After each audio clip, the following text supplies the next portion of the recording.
Pneumococcal vaccine. So, Streptococcus pneumonia can be a fulminant bacteria which can invade several organs of our body. In the pre-antibiotic era, it was one of the commonest organisms to cause mortality and morbidity. The pneumococcal vaccine is basically a vaccine for the Streptococcus pneumonia bacteria. Who should receive them? Well, it's advocated for children above 2 years of age, and especially for adults above 65 years of age. It's also advocated for people who are at high risk of getting these severe infections. And these, for example, some of the diseases or patients that fall in the high risk include patients with malignancies such as Hodgkin's lymphoma, non-Hodgkin's lymphoma, leukemias, patients with kidney failure, patients with blood cancers like multiple myeloma, patients who are suffering from HIV or AIDS, patients who've got no spleen or who've had a splenic surgery, patients who've had any form of organ transplantation with them, patients with an underlying heart disease, patients with lung diseases, asthma, bronchitis, etc. Patients who've got a blood disease like a sickle cell disease where your hemoglobin drops, all diabetics, patients who are alcoholics, patients who've got a cirrhosis of the liver, that means the liver is not functional, and patients who've, for example, have got a cochlear implant or an ear implant. These are some few subjects that strictly should take this vaccine. Let's go to the second part of the topic, which is the influenza vaccine. Now, influenza is a virus, and we know it's a pathognomic virus. It's a pathogenic virus that can cause severe morbidity and mortality. If I give you figures, in 2017-18, there are estimated about 250,000 to 500,000 deaths related to influenza directly. In fact, later, several bodies have come out and said in the later years that influenza related to deaths that only cause respiratory tract infections range anywhere from 300,000 to 600,000 a year, and that's large. So the influenza virus, basically, there are two types, influenza A and influenza B. Now, what's the difference? So influenza A is the one that shifts its structure, or we call it has an antigenic shift.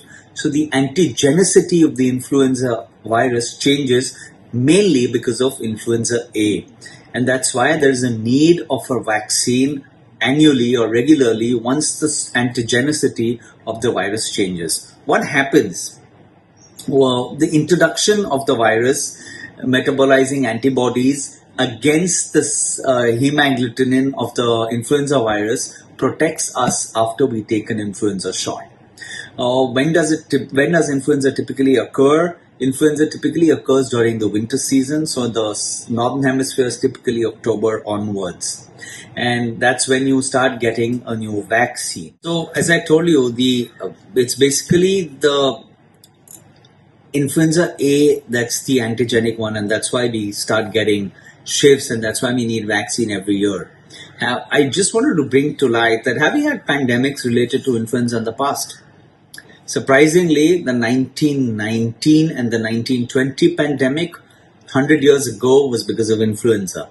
And now we're dealing with the SARS-CoV-2 pandemic, which is in 2019-2020, which is exactly 100 years later.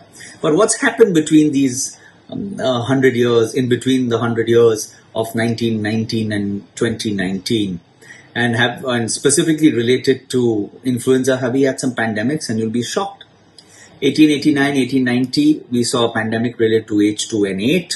Then in 1900 and 1903, we had H3N8. Then 1918, 1919, 1933, 35, 46, 47, 57, 58, 77, 78. We've almost had a pandemic related to influenza, whether mild to moderate, every 10 years over the last 100 years.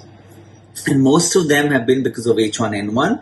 We've had H2N2 and H3N2 specifically in 57, 58 and 68, 69.